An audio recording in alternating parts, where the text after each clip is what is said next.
When Dan Skirmer told me that he had approached Amanda Johnson to do a session at this conference, I couldn't have been more delighted. Amanda and I started our businesses at about the same time, and we've worked together for most of the last 10 years. So Amanda started out working in the Royal Navy, and after a 23-year career in the military, she decided after a personal tragedy and she needed to reevaluate her life that she was going to start a VA business. 2 years later, she purchased Carmen McDougall's VACT, the virtual assistant training company, and ever since then, she's been regaling the VA world with her no-nonsense and exceptional training for VAs. She's won numerous awards for her training, including an award from the Royal Navy, from the military, as a businesswoman, which I know means an enormous amount to her. I caught up with Amanda last week to talk to her about not only her career and why she became a VA, but to answer all the questions that you have asked her about how you become an exceptional VA. I can't wait for this to air because so much of the information is so vital to those of you that are looking at setting up your VA companies. Over to Amanda.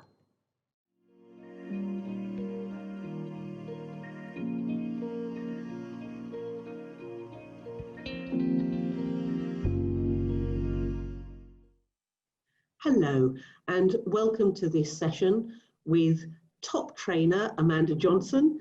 Thank you, Amanda, for spending time with us today to talk about how you become a VA. Thank you for having me, Lucy. Looking forward to it. Oh, I have got so many questions for you, and the people out there in Birmingham who are taking part in this conference have been sending in loads of them. But before I get onto those, I want to just position you a little bit, because you didn't come into the VA industry in a very traditional way, did you? How did you get into this whole industry? Okay, well, my story starts a few years before I actually got into the VA industry. So my background is I did 23 years in the military. I was a logistics officer in the Royal Navy.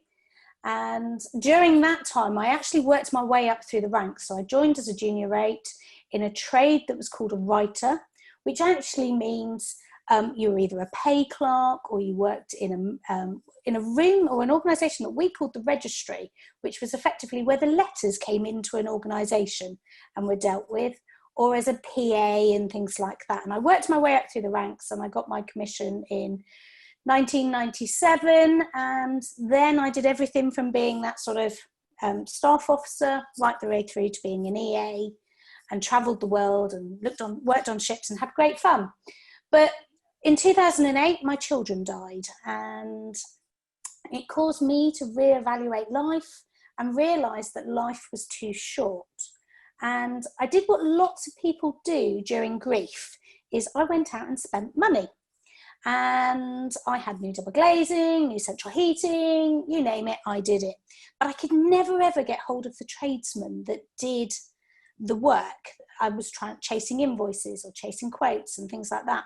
And in the end, I thought, do you know what? You need admin support on a pay-as-you-go basis as and when you need it. And I thought, do you know what? If I ever leave the military, that's what I'm going to do. I'm going to create this new thing and do it. And what I didn't realise then was that actually it was an industry, and you had trainers such as Carmen McDougall or Lilac Bullock who were out there doing this already. So fast forward, I had to stay in the military. I was very close to my pension. I had to stay. But it kept ruminating around in my head that this is what you could do. And then in 2012, I was lucky enough to be serving in Belgium, and the military announced voluntary redundancies. And I said, do you know what? I've now mum to a little boy who at that stage was 2. I want to go and do this. And so I volunteered, and I was very lucky, and I managed to get my voluntary redundancy. And so I decided, let's create this business that I didn't know had a label at that point. I didn't know it had a job title. I didn't know it had an industry. I didn't know it was so well known. And I rang an insurance company and said to the guy in the end, I said, I want to do admin support on a pay-as-you-go basis. But having done this in the military, I probably need some insurance or something. And the guy just laughed at me and he said, so you're going to be a virtual assistant? And I said, a what? And he said, a virtual assistant. There is a whole industry. It's called the virtual assistant industry. And I went, oh, okay, yes, I'll do that then. And that's my entry into this sort of space that I didn't know existed. I thought I'd created it. And yeah, it's been fun ever since, I think. Totally. But you've won awards from both the military and from the VA industry, haven't you? I have. So I won an award as a VA. So 18 months in, I won my first award as a VA. And 18 months in, I also became a licensed trainer for VACT. And then 6 months later, I bought the company. And which people go, really? And I'm like, well, yes, because I've been coaching, training and mentoring right the way through my military career. It's the way the military works. So it was a natural progression for me to go into coaching with VAs and things like that. So I won awards as a VA. I've won awards as a VA trainer. And I've also won awards as, I can never get the phrases right, but it's about being ex-forces in business awards. I've won awards for them as well, which was really exciting for me because it's nice that sector recognises actually the work that I do as well. Just wonderful.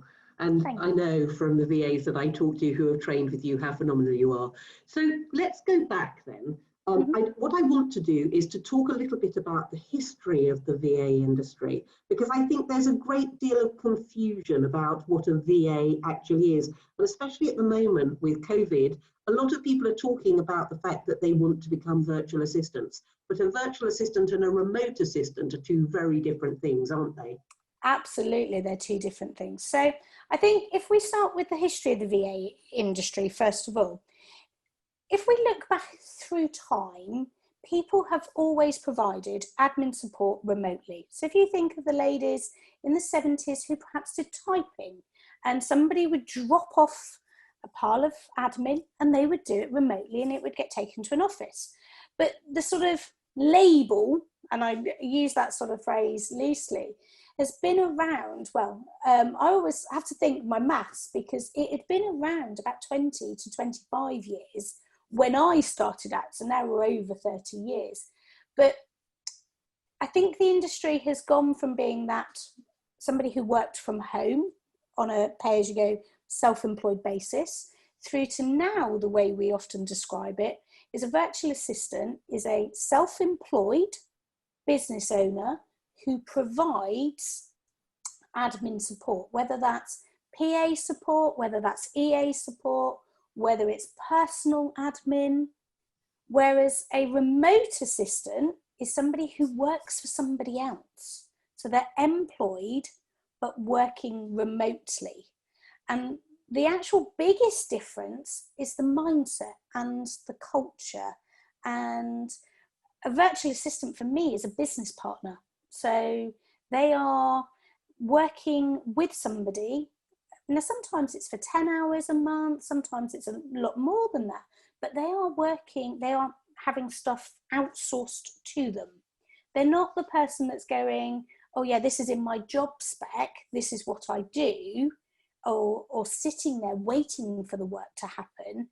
First and foremost, they're a business owner, so they've got to be that business partner and think a little bit more strategically. Now, I'm not saying that when we're employed, we don't think strategically, but actually, first and foremost, they are the business owner. They've got to go out there and find their own clients and their own work. I think that's one of the scary bits, actually. I mean, for me, when I started 10 years ago, you know that I put together a magazine which was for VAs. And at that point, part of the reason I did that was because there was this huge influx of people that decided they wanted to become VAs, because very much like now, businesses were getting rid of all the PAs and they thought, oh, that sounds like a jolly good idea. But maybe a year down the line, they suddenly realized that they hadn't got the proper insurances, they didn't know how to get clients, and it wasn't as simple as just being an assistant and sitting there and doing that from home. So I think it's really important that the distinction is there so that people don't get themselves into a whole heap of trouble. Absolutely. And I always think the way I look as a virtual assistant is they've got so many hats. So they are the CEO of their business, they are the finance director of their business, they are the marketing department of their business, they are that innovation sector as well, but also they're the doer. So they are the person that does the work on behalf of a client. So there is a moment when they are sat there doing what it is they've been tasked to do, and that's fine. But you need to be able to switch hats. And quite often when I'm coaching VAs and they're saying, yeah, but I find it really hard to switch hats. I'm most comfortable when I'm doing the work. And I'm like, that's fine. But if you're this VA, you've got to go out there and get that work. So one of the things I quite often get them to do is to write 3 post-it notes. One saying CEO, one saying doer, one saying finance director, and putting them in a triangle on their computer screen. And depending what they're doing, change the post-it note at the top. So if you're thinking, I don't know, marketing stuff of how you're going to get your clients, you put the CEO one at the top of your computer screen. But actually, if you're doing the work for clients, you put the doer one at the top, and actually be really conscious of how many times you move the post-it notes. And I've had people say to me, oh, I get to the end of a week and I haven't moved them. And it's like, well, do you know what then? You're not being the boss. You're being the doer. And actually, you're just going to sit there and you're not going to get more clients unless you fill the other roles. Totally. Do you think it's possible, Amanda, to become a VA whilst you're still working for somebody else? I do think you can start whilst you're working for somebody else, but I think there's another step that we have to think about first of all. So I always say to people, what's the long-term vision? What's your 10-year goal? What's your 5-year goal? What's your 3-year goal? What's your 12 months from today?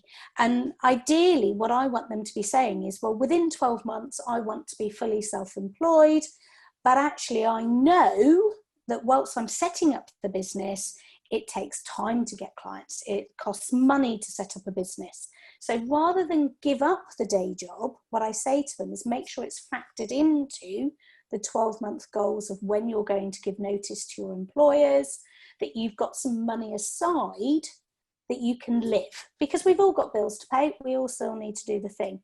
And so, yeah, I think it can be done, but I don't think it's that long-term thing. I think it needs to be part of the steps in order to. Now, we're in a time of change and all of that, and lots of people have suddenly been made redundant and they've got to make it work. Well, can they make it work? Yes, they can. Of course they can. But they don't necessarily have that luxury of that time to build the relationships, to create the business. They've got to go out there and potentially take clients that they wouldn't normally take longer term. Okay, so what do you think are the most what are the most common mistakes that somebody might make when they were first becoming a VA? You've talked about spending too much time on doing one thing or another, but what else are the things that people really, you think, oh no, when they tell you that they've done it? There's a few. Okay, so the first one would be playing the short game. So just thinking short term. For me, business is a long-term thing. Being a virtual assistant, actually, first and foremost, you're a business owner. So I almost describe it as you have to be the grown-up. You have to think like a grown-up. You can't be in that bottom left of the triangle doing the doer stuff. You've got to be the business owner. But the things that worry me sometimes when VAs say they haven't got a contract, when they haven't got insurance, when they don't really know what GDPR is. Now, for me, that's something that should be in our employed roles, let alone our self-employed roles, but understanding how to look after data. So that's another one.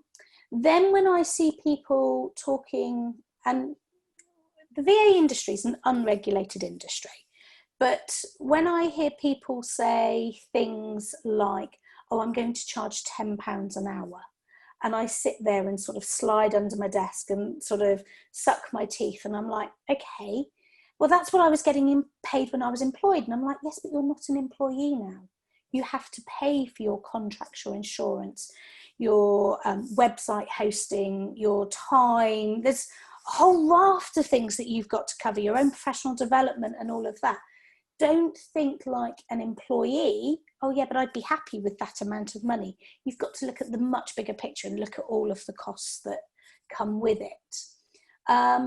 What else are some of the other ones? When I see people using a Gmail or a Hotmail or a Yahoo email address or one of those type of things rather than a professional domain name. Now, I'm not saying they've got to have a website, but having that domain specific email address adds so much more to their credibility than just, so if I said to you, oh, Lucy, buy my course and I've sent you this email and it comes from VACT@Gmail, you're going to go, well, hold on a second, why am I investing in that? I could be the best person in the world or the best trainer in the world or have the most fantastic offer, but you're going to go, hold on a second, is she paying her taxes? Is she insured? Can she really do what she says she can do? Whereas if I sent it from amanda@vact.co.uk, all of a sudden you go, oh, she's got a domain-specific email address. And even though there's no website or something like that, you might go, oh, well, I'll give her the benefit of the doubt. I'm open to that conversation. And I think that's some of the mistakes that I see with new VAs. And when I look at websites and I can see this Gmail email address and they're charging quite high rates, I'm like, why would somebody invest if you don't invest in your own business? I couldn't agree more. The other thing that a lot of VAs are worried about, I know, is being lonely. What would you say about that? Because I know we'll come on and talk about networking in a moment, but and obviously that's a way to keep in contact with people. But what do you think about that whole loneliness thing? Because I mean, I work from home and I'm never lonely. I'm always too busy, but that's just me. Do you know what? I've never ever been lonely as a virtual assistant. Because you're either talking to clients or you're doing work with clients. You're out there networking to build your business, but actually the online space allows us to build communities and build relationships with others. And I think having that support network is important and stops that loneliness, in all honesty. And over the years, I mean, I've been doing this now nearly 10 years.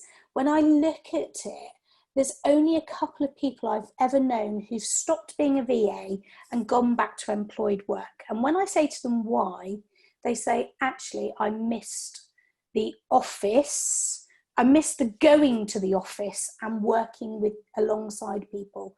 And I just sat there and went, but if you look at some of the research, the vast majority of people are more productive when they're working away from that environment.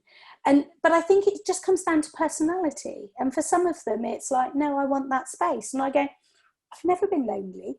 Actually, sometimes I wish I didn't have to talk to people so I could get more work done. A woman after my own heart. I understand that absolutely, totally. You look at the diary and you go, oh, no calls. What can I achieve today? And invariably somebody rings or something happens or you need to talk to somebody to help somebody. But there are days I think, oh, no calls. What can I create? How wonderful. Now, look, talk to me about the networking side of things, because networking is so important, I think, for VAs, not least because it's how you're going to go and find your clients usually, isn't it?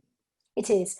So, I mean, the primary method from the research that we've done over the years for virtual assistants to get their clients is through their existing network of connections.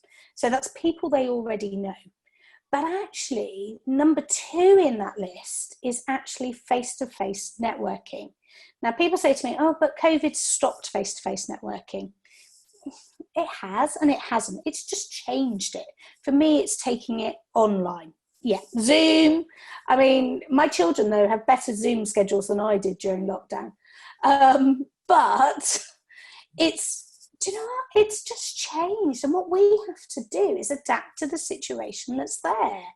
But networking for me is not about selling. It's about building relationships. Virtual assistants who go networking with the not with the aspiration, with the intention of getting clients are not seeing the point in my eyes. Instead, what they need to do is go and network to build relationships, and the clients will follow. Very definitely. I mean, and the other thing is that if you're online, go find the groups that have got the same background as you have. Or I'm going to come on to talk to you about niching in a minute, but if you decided you're going to have a specific niche, find the groups online that are in that niche. And, you know, I think there's so much nonsense written about social media, really. It's actually just listening until you have something interesting to contribute and then doing that. And as a VA, you can really build your reputation that way, I feel. Yeah, I absolutely agree. And I think the other thing, though, is to know that actually it does take 7 to 14 touch points before somebody buys from you. So if you go networking, and let's say it's physical networking for argument's sake, as the world starts back up. But if we go networking and you only communicate with that person when you go into that networking meeting, so you only see them once a month and you only say hello to them once a month, do you know what? It's going to take a very long time before you build a relationship with that person. So you have to take that that offline presence online. So go and connect with them on LinkedIn, go follow them on Instagram, share their tweets, retweet it, tag them in a post, or if you see a resource that you think, do you know what, that would really help so-and-so, share it. And all of a sudden you knock down those touch points much quicker, and people start to get to know you, to like you, and to trust you. And they're more likely to recommend you to somebody else. If they see somebody else say, oh, I'm looking for a virtual assistant, they can say, oh, do you know what, I've met so-and-so, she's been really helpful at this, or she's done that. And I think that is something that networking allows us to do. And so for me, that's sort of who you know, plus the online networking, and then the social media. The three work together. They don't work in isolation. Very definitely. So I said we would talk about niching, and I wonder if you could comment a little bit about that, because I don't know, some trainers do believe in niching, and some of them don't. What do you think? Okay, I'm smirking and smiling because inwardly, when I set out in the VA world, every VA trainer I spoke to said you must have a niche or do not pass go. And I sat there for about 5 months and went, oh, sugar, I'm never going to get any clients. My background is in the military, because everybody said, work with the industry you've come from because you know it. And I'm like, the Ministry of Defence don't work with virtual assistants.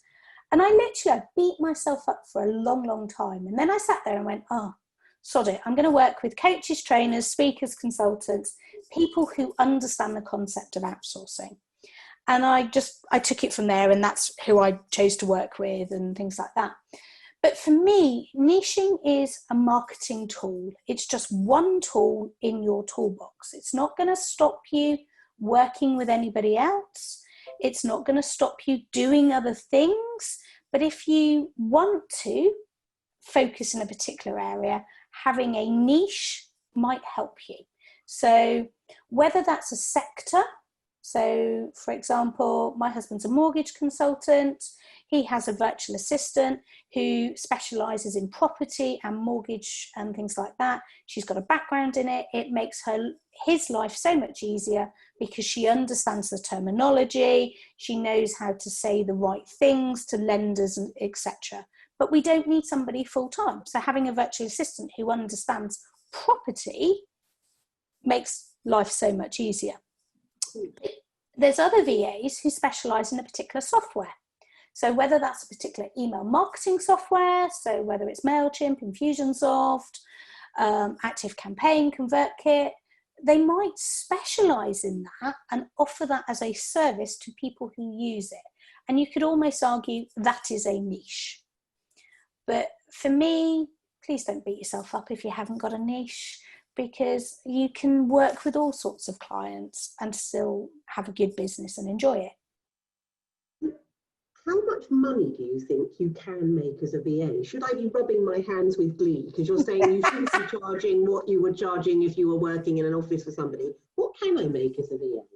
Okay, that's the sort of $1 million question, really, in all honesty, because I have seen some VAs make very little, and I have seen VAs earn over 6 figures. But And I'm going to use 6 figures sterling there, actually. Let's caveat it that way. Do you know what? That is not achievable day one. When I see VAs, trainers say, do you know what? You can be fully booked and you can be earning 10K within 2 months. I sit there and go, really? No. Because actually, if you're turning over 10K, all of a sudden, let's start thinking the VAT man and let's start thinking of all sorts of other things. To me, that is not realistic. So I'm going to caveat my answer with what I have seen from the people I work with, if that's okay. So I have got virtual assistants in their first year who are turning over 25 to 30K within their first year of business. I have also got some VAs who are turning over consistently sort of 50, 60K turnover years, okay? And then I've got a couple that are over the 100K mark.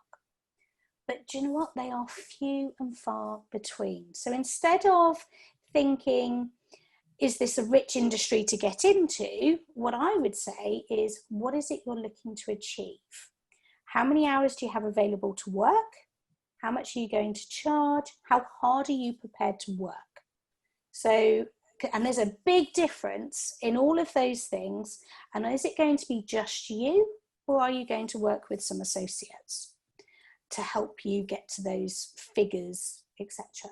And turnover it's a vanity metric, really. Actually, it depends what your costs are and everything else. So when I was VAing, by year 3 of my business, I was turning over 80K. But actually, I had a team. I was paying an awful lot of that out. And it wasn't just what I was earning from the business. It's what we as a team were earning from the business. So, yeah, I'm a bit wary when I see 10K months and be fully booked within a couple of weeks. Because the reality is, no, sorry. Yeah, it's funny, isn't it, though? The harder you work, the luckier you get, I tend to find. You know, it's you're absolutely right. If they're putting in long hours and really being sensible about the way that they work, then yes, you're going to earn more money than somebody that's doing a couple of hours a day. It's obvious, right? Absolutely. And I've worked with some VAs who only work 2 or 3 days a week.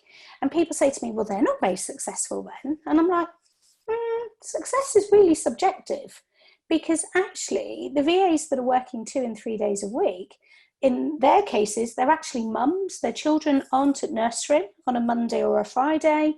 And so whilst they run their business Tuesday, Wednesday, Thursday, and they take clients that know they're only going to get support Tuesday, Wednesday, Thursday. Whereas somebody else might want to work Monday to Friday and be available to their clients Monday to Friday. And it's about what's important to you rather than what somebody else looking in is saying to you. Totally. Let's talk for a second about evil clients now. So, evil clients, you know. So what happens? You've taken on this client, you have decided that there's somebody you want to work with, because obviously you don't have to work with everybody, and it's one of the joys about being self-employed is that you don't. But it all suddenly starts to go horribly wrong. How do you start to deal with that? Okay, so for me, how you deal with an awkward client or an evil client is the same way you deal with personalities in an employed role. So you need to look at what's gone wrong, actually. Is it that you've taken that client for the wrong reason? So was it about the money rather than the work? Was it about expectations, boundaries? What is it that's broken down? Because I don't think it's just we can't go along and go, well, you're an evil one and you're a nice one and you're a whatever. It'd be quite helpful. But people buy people. And so there must be a reason why it's gone wrong. But this is why having contracts and insurance and all those sorts of things are really important. So when I used to take a client, and one of the things I teach is when we take on a new client, there is a period of change. It's like when we change jobs. We think we're going into this, but actually it's not quite what was written down, or that how it really looks is not necessarily how it pans out. And so one of the things I always say to people is you need to be having regular review meetings, especially when you start working out with a client. And because you're that business owner, you're not the doer, if the sort of expectations of the two of you is not being met, do you know what? You have to put your hand up and say, this isn't quite working. Now, it could be that you've sold them gold and they wanted platinum. It could be an expectation thing. It could be a boundaries thing. It could be, so one of the questions I always say to people is, what's your definition of an emergency? How will I know you're stressed? Because there could be a whole raft of other things that you're not quite aware of as to why that client has suddenly become an evil client. Now, if it's that they're not paying or they're not keeping their side, well, you had to put your big girl knickers on and have a conversation. Totally.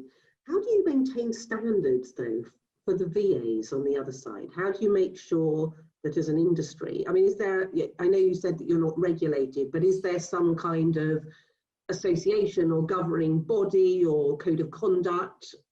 There isn't a governing body and there isn't a code of conduct per se. However, we have a number of associations across the globe and in the UK that people can sign up to. So the one I recommend in the UK is the Society of Virtual Assistants, and some people on the call will know of Caroline Wiley, who's been around a long time, and Caroline sort of heads up the Society of VAs. Now they have it's not a code of conduct, but a sort of a set of standards that their members need to abide by. And actually, do you know what? They're nothing drastic, but it's about making sure that people have terms and conditions on their website, that they understand the privacy policy, that actually they're trading in a way that they should. So if they're distance selling, that there's an address on their site. There's nothing that I would sit there and go, oh, that's really hard to achieve. Do you know what I mean? They are what I would describe as things that good business owners should actually have. So the Society of VAs have got their sort of standards, and the VA industry is known for its collaboration, not competition sort of slogan. Now, I'll be honest, not everybody abides by that. Not everybody's bought into that. But I think as an industry, we are very collaborative. And I know from the communities I run that people will help other people get to where they're trying to be. And those who are in this for the long game pretty much sort of play by the rules, the unwritten rules sort of thing, but they will play by those rules. And as from a training perspective in the UK, the Society of VAs also came up with, they realised that there wasn't any guidelines for trainers. And so what we did, the Society of VAs with a number of trainers, we all got together, and yes, we'll sell training ourselves, but we've got together and we've agreed a set of things that we're prepared to abide by as well. So it's things like making sure that, I don't know, with there's complaints policies, that people know how to do stuff, that actually trainers come from a background of either training, coaching and mentoring. So whether that's a professional teaching qualification, whether that's a coaching qualification, or whether they've been in the VA industry a number of years, to try and help protect the knowledge that we're imparting to others. So rather than sort of launching a VA business today and then launching a VA training business in 6 months' time, what we're trying to say is, look, actually what we're sharing is built on knowledge that we have obtained over a set number of years. And it's not just sort of fly by night, take it or leave it. Obviously, your training is amazing, and I always hear fantastic things back about your training. But if people were looking for somewhere to train, you would suggest then that they come and talk to you, or they go to the Society of Virtual Assistants or whatever, because you know that those people have signed up to this code, I suppose, as to how to say, yes? I would, but I would also say, and thank you very much for saying nice things about my training, but what I would also say is go and talk to all of the trainers that who you find on that thing, to see whose style and approach you like. So I am well known for being straight talking, no nonsense, very honest, very direct in my training style, and my coaching and mentoring style. Whereas there are others who are much softer, who will sort of approach it in a different way. And so you've got to really have an affinity with the person who is helping you get to where you want to be. And I think for me, I've had calls sometimes and gone, do you know what? I don't think my style's right for you. I think you'd be better placed with so-and-so. And we will pass work to the other people, because it's not about us, it's about the individual. That's really wonderful. Let me switch tack very quickly and say to you, what is the piece of software or the app or the piece of technology that as a VA you don't think you could do without? For me, I would say time tracking software. Because actually, as a virtual assistant, the way I used to run my business and the way I encourage others to do is, if you are telling your clients pay for what you use, then you need to track your time to the minute. So it's about being congruent with what your website says and things like that. So if you say, I'm going to track my time, and you're only going to pay for what you use, then actually that's what you bill for. You don't round up to the nearest 15, you don't round up to the nearest hour or anything like that. You actually do what you say you can do. So for me, that would be the sort of tool or app. Now, I'm not going to say Office 365 or Google Apps or anything like that, because for me, they're just standard operating things in business. You need to understand those tools and use those tools.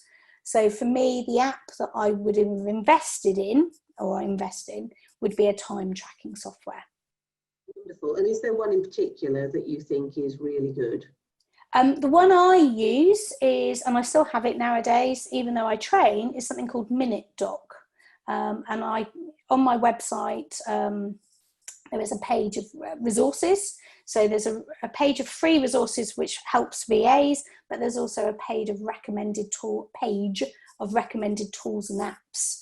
And MinuteDoc is the one I use. There's hundreds of them out there though, and I always say to people, go and play with them and try them and see what works for you. The reason I liked MinuteDoc is when I started out, I didn't have any accountancy software. I did all of my accounts using an Excel spreadsheet, and MinuteDoc used to create me professional looking invoices. It created the numbers, they were tracked, I could see, and all those sorts of things. And for me, I was managing to get the benefit of those without having the expense of an invoice software. And so I've always stayed with it. It tracks to the 400th of a second. Wow. And so it accumulates over the month. So it really does track what you do. And so for me, I love that. But there are other ones out there that are free or that are cheaper. So it's about working out what's right for your business. Some of them work better if you've got a team than others. Some of them get quite expensive if you've got a team. So you've got to work out what's right for you and your style. I'm looking at my mobile phone thinking, yeah, because MinuteDoc used to also be on my mobile phone. So I could track it. If I was out and about and the client needed something, I could just hit a button on my phone and it would add it to the software. Really wonderful. It's great when you're out and about and you can still put stuff on your phone. My CRM system does that, and I absolutely love that. I'm sure that Dan will send out the details as to what your website is, but do you just want to give us your website to save him having to do that? Of course. So my website's really easy. It's www.vact.co.uk. And I think the sort of page that I would send people to is if they go to the top menu bar, there's a button that says resources, and there's a number of downloads there that will help people either get started or build and grow a VA business. And I think that's the difference there. So I would go and have a look at, and I blog every week and all sorts of things like that. So I'm always sharing stuff to help VAs. Fantastic. So I have a couple of questions to round this off then, Amanda. And the first is, what in your opinion makes an exceptional VA? Somebody who's a business owner first and sees themselves as a business partner rather than just the doer in their business, and therefore is playing the long game rather than the short game, if that Does that make sense? Yes, it absolutely does. Absolutely does. And finally, what would be the one piece of advice that you would give somebody who's sitting there right now as an EA and is thinking, you know what? Because, you know, everybody has changed. It's like, where do I go from here? I've heard of so many people saying, actually, I don't want to work full time anymore, or I don't want to go back to that company and to the commute, or whatever it happens to be. But if there's an EA sitting there thinking, this sounds really appealing, and I think that's what I want to do, what piece of advice would you give them? I would go, what's the longer term vision? So what's the longer term goal? The 10, the 5, the 3, the 12 months from today. What is it you're really trying to achieve by doing this? So actually look inward and be honest with yourself, not what everybody else around you is telling. Be honest with yourself about what you're trying to achieve. And then start having conversations with people. Ask questions. Ask people, what is the good, the bad, the ugly? Ask them for that real honest opinion, and then just check that fits with what you want, rather than seeing the rose tinted, oh yeah, but you don't have to get dressed to go to work, or any of those things, because it's not as just simple as sitting at your desk just doing the work. You've got to be that business owner first and foremost. So I would ask questions, talk to people, message me, whatever. I mean, it's about knowing what you want. So what is the exam question that you're trying to solve in your own life, rather than actually it's about the work. Amanda Johnson, it's been absolutely fascinating. Thank you so much for your time. No, thank you, Lucy.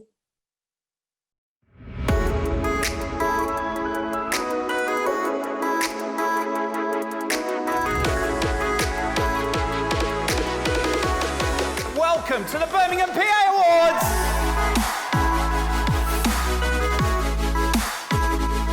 Tonight is our second year. We recognise and we're celebrating the business support community across the region.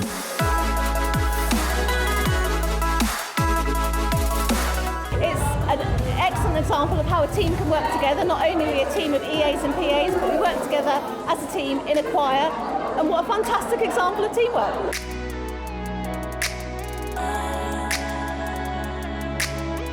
It's just so inclusive and so joyful, and it's just a really lovely awards, and they've really made a lot of effort to make sure that all of us are recognised. I think that's really, really lovely. Tonight has just been an incredible celebration of everyone coming together who work so hard, and it's just all of us are deserved winners.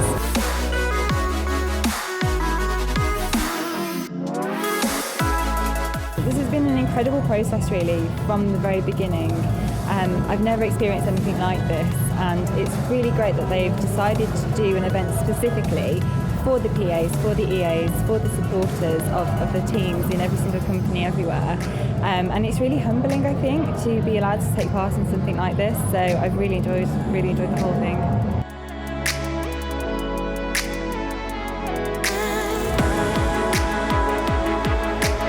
It's been a lovely evening, and it is actually really nice to see so many PAs all together and all being celebrated.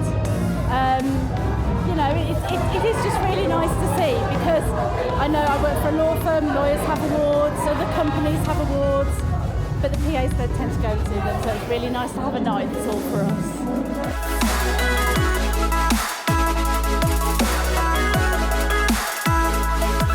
I would like to say a massive thank you to the awards committee who support me. 5 incredible ladies, all personal and executive assistants from a range of different businesses across Birmingham. All of them have supported me in arranging this night tonight.